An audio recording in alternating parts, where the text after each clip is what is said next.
احذر من الجزع وعليك بالصبر والرضا والحمد والشكر، فهي جادة السابقين المقربين.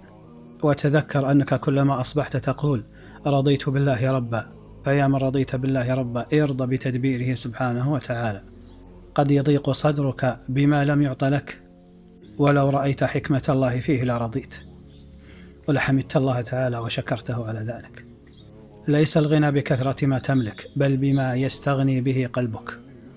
إنما الغنى غنى القلب، ليس الغنى عن كثرة العرض، إنما الغنى غنى القلب. ومتى اكتفى القلب بالله فقد وصل بالغنى إلى منتهاه.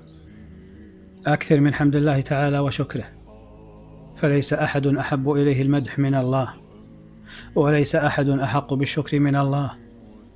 واعلم بأن النعمة إذا شكرت بقيت، وإن كفرت زالت. وكم من نعمة بين يديك لا تراها حتى تسلب منك، وأعظم النعم نعم الدين والإيمان والعلم.